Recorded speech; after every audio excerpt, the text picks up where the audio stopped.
यह कहानी मेरे दोस्त रीचा की है। रीचा एक साधारण मगर संस्कारी परिवार की बेटी थी। उसने बीए तक की पढ़ाई पूरी की थी और अपने माता पिता के लिए आदर्श बेटी थी। उसका परिवार मध्यवर्गीय था, जहां उसके पिता भानु प्रताप जी एक सरकारी कर्मचारी थे और माता गृहिणी थी। बड़े भाई अनूप की शादी हो चुकी थी और परिवार का सबसे पहला कर्तव्य रीचा के लिए एक अच्छा रिश्ता ढूंढना। साल भर तक कई लड़के देखे गए, लेकिन कोई भी रिश्ता जम नहीं पाया। कुछ लड़के रीचा को पसंद नहीं करते थे, तो कुछ उनके परिवार का ये सिलसिला चलता रहा जब तक मिस्टर राव के बेटे अभिषेक से मुलाकात नहीं हुई। अभिषेक एक प्राइवेट कंपनी में मैनेजर था, पढ़ा लिखा, समझदार और स्वाभिमानी। भानु प्रताप जी को लगा कि जैसे भगवान ने उनकी प्रार्थना सुन ली। लड़के में कोई कमी नहीं थी और परिवार भी अच्छा था। अभिषेक के परिवार में बस उसके पिता प्रमोद जी और उनकी बहन सुषमा थी। अभिषेक की माँ का देहांत बचपन में ही हो गया था, इसीलिए सुषमा ने ही घर की जिम्मेदारी संभाली थी। सुषमा शादीशुदा थी, लेकिन अक्सर अपने मायके आकर महीनों रहती थी। भानु प्रताप जी को सुषमा की दखल अंदाजी के बारे में आस पड़ोस से कुछ बातें सुनने को मिली थी, लेकिन उन्होंने इसे गंभीरता से नहीं लिया। उनका मानना था कि लड़का अच्छा मिल गया है, इन खूबियों के सामने ये सब बातें छोटी हैं। शादी की तारीख तय हो गई, दोनों परिवार तैयारी में जुट गए। रीचा के माता पिता ने अपनी हैसियत से बढ़कर दहेज का सामान दिया। फ्रिज, वॉशिंग मशीन, पलंग, अलमारी, सोने के गहने, टीवी और स्पेशल में लड़के के लिए एक बुलेट मोटरसाइकिल। रीचा के पिता ने कहा, हमारी बेटी को ससुराल में किसी चीज की कमी ना हो, यह हमारा सपना है। शादी धूमधाम से हुई। रीचा ने ससुराल के लिए बड़े सपने देखे थे। वह सोचती थी कि वह अपने ससुराल को अपना घर बना लेगी और अपने पति के साथ एक खुशहाल जीवन बिताएगी। लेकिन रीचा को यह नहीं पता था कि उसके ससुराल के दरवाजे के भीतर उसकी दुनिया पूरी तरह से बदलने वाली थी। शादी के पहले दिन से सुषमा ने अपने रंग दिखाना शुरू कर दिए। जब रीचा ने ससुर जी से पूछा कि मीठे में क्या बनाऊं, तो सुषमा तुरंत बोल पड़ी, गाजर का हलवा बना लो। रीचा को लगा कि शायद सुषमा उसकी मदद करना चाहती है। उसने चुपचाप हलवा बना दिया। सबने तारीफ की, लेकिन जब ससुर जी ने नेक देने के लिए सुषमा से पूछा, तो उसने कहा, 20 रुपए दे दीजिए। रीचा यह सुनकर हैरान रह गई। धीरे धीरे सुषमा की दखल अंदाजी बढ़ती गई। रीचा के मायके से आए सारे गहने सुषमा ने अलमारी में रखवा दिए। सुषमा ने साफ कहा, नई बहू को इतने गहने पहनने की जरूरत नहीं है। रीचा मन ही मन गुस्सा हुई, लेकिन उसने कुछ नहीं कहा। सुषमा हर बात में रोक टोक करने लगी।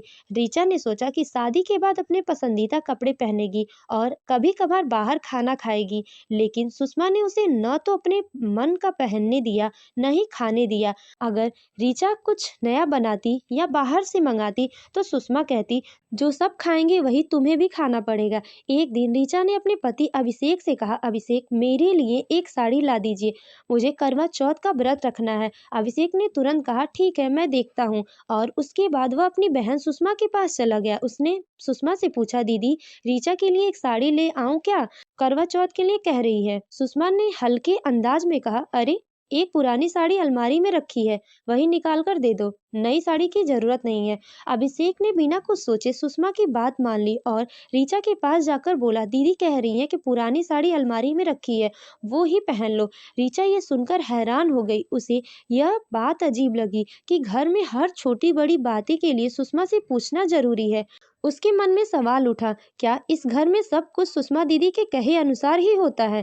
क्या मेरी राय कोई अहमियत नहीं है? रीचा ने खुद को समझाने की बहुत कोशिश की। वह सोचती थी कि शायद सुषमा उसे अपने अपनाने में समय लेगी, लेकिन समय के साथ हालात बद से बदतर होते गए। सुषमा महीनों में 15-20 दिन ससुराल में ही रहती और हर बात में रीचा को नीचा दिखाने की कोशिश करती। ससुर जी भी हर बड़े फैसले में अपनी बेटी की राय लेते, यहाँ तक कि घर में राशन क्या खरीदना है यह सुषमा तय करती थी। एक दिन रीचा ने हिम्मत करके अभिषेक से कहा, क्या मैं इस घर में नौकरानी बनकर रहूं? दीदी मेरी हर चीज में दखल देती हैं, मेरे गहने तक उन्होंने मुझसे छीन लिए, मेरे पास अब कुछ भी नहीं बचा। अभिषेक ने उसे समझाते हुए कहा, मैंने दीदी को समझाने की बहुत कोशिश की, लेकिन पापा उन्हें हर बात से सही ठहराते, मैं अकेला कुछ नहीं कर सकता। एक दिन सुषमा ने रीचा से कहा, तुम्हें किसी से ज्यादा बात करने की जरूरत नहीं है, यह मेरा घर है और यहाँ वही होगा जो मैं चाहूंगी। यह बात सुनकर रीचा का सब्र टूट गया। उसने अभिषेक से कहा, अब और नहीं, मैंने पापा को बुला लिया है, मैं मायके जा रही हूँ। उस शाम अभिषेक ने अपने पिता प्रमोद जी से बात की। उसने कहा, पापा, या तो आप दीदी की बातों में आकर घर तोड़िए या फिर हमें शांति से रहने दीजिए। प्रमोद जी ने कहा, जो जैसा चल रहा है वैसा ही चलेगा। इस पर अभिषेक ने कहा, तो फिर हम यहाँ नहीं रहेंगे, मेरी पत्नी के गहने लौटाइए। प्रमोद जी ने सुषमा से कहा, बहू जो मायके से लाई है उसे दे दो। अभिषेक ने कहा, सिर्फ मायके के गहने क्यों, ससुराल वालों के गहने भी लौटाइए। प्रमोद जी चुप हो गए। ऋचा के पिता भानु प्रताप जी आए। उन्होंने कहा, समधी जी, जिस घर में बेटी से पूछकर सब कुछ हो, घर में बहू क्या पहनेगी, क्या खाएगी, क्या नहीं, और जिस घर में बहू को बेटी नहीं समझा जाता, वहां खुशियां टिक नहीं सकती और वह घर बर्बाद हो जाता है। हमारी बेटी ने बहुत सहा है, अब वह इस घर में नहीं रहेगी। अभिषेक ने कहा, पापा, मैं भी अपनी पत्नी के साथ जा रहा हूँ। अभिषेक और ऋचा अपने मायके चले गए। ऋचा के मायके जाने के बाद घर में एक अजीब सा सन्नाटा छा गया। अभिषेक का फैसला प्रमोद जी और सुषमा के लिए बड़ा झटका था। प्रमोद जी को धीरे धीरे यह एहसास होने लगा कि घर का माहौल वास्तव में खराब हो गया हो और इसकी वजह सुषमा की दखल अंदाजी है। लेकिन सुषमा को अब भी अपनी गलती का एहसास नहीं हुआ। एक दिन प्रमोद जी ने सुषमा से पूछा, तूने ऐसा क्यों किया, तूने ऋचा को क्यों इतना सताया? अभिषेक और ऋचा हमारे साथ रहते तो घर में रौनक रहती, तूने अपने ईगो के लिए सब बर्बाद कर दिया। सुषमा ने जवाब दिया, पापा, मैंने कुछ गलत नहीं किया है, बहू को अपने तरीके से रहना चाहिए, यहाँ की परंपराएं निभानी चाहिए। प्रमोद जी ने गहरी सांस ली और कहा, परंपराएं निभाने के लिए बहू को अपना आत्मसम्मान नहीं मिटाना चाहिए।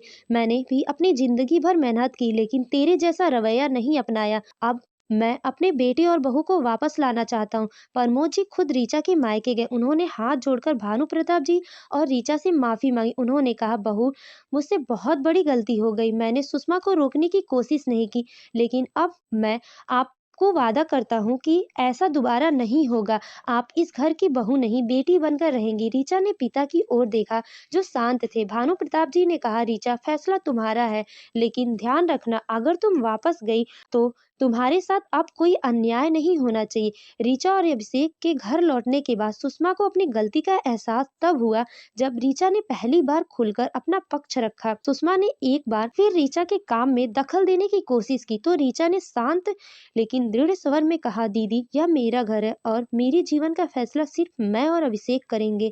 अगर आप यहाँ आकर खुशी से रहना चाहती है तो आपका स्वागत है, लेकिन अगर आप बार बार मेरे आत्मसम्मान को ठेस पहुंचाएंगी तो मैं चुप नहीं रहूंगी। प्रमोद जी ने सुषमा को डांटते हुए कहा, सुषमा, बहू को परेशान करके तूने पहले ही बहुत नुकसान कर दिया है, अगर तू अब भी नहीं बदली तो इस घर से तुझे जाना पड़ेगा। सुषमा को यह सुनकर गहरा झटका लगा। उसने महसूस किया कि उसकी हरकतों ने न सिर्फ ऋचा को दुखी दिया बल्कि उसके अपने रिश्तों को भी कमजोर कर दिया। उसने पहली बार ऋचा से माफी मांगी। धीरे धीरे घर का माहौल बदलने लगा। ऋचा ने सुषमा को माफ तो कर दिया, लेकिन अपनी सीमाएं भी तय कर दी।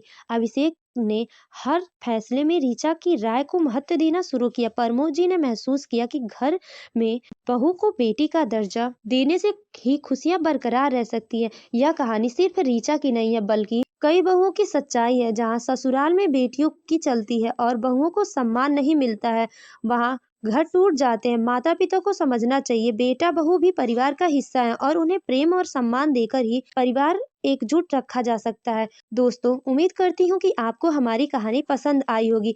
अगर यह कहानी आपको पसंद आई हो तो वीडियो को लाइक करें और अगर आप चैनल पर नए हो तो चैनल को सब्सक्राइब करें। साथ ही नई कहानियों के लिए नोटिफिकेशन बेल को जरूर दबाएं ताकि आपको हमारी कहानियाँ मिलती रहें। Thanks for watching.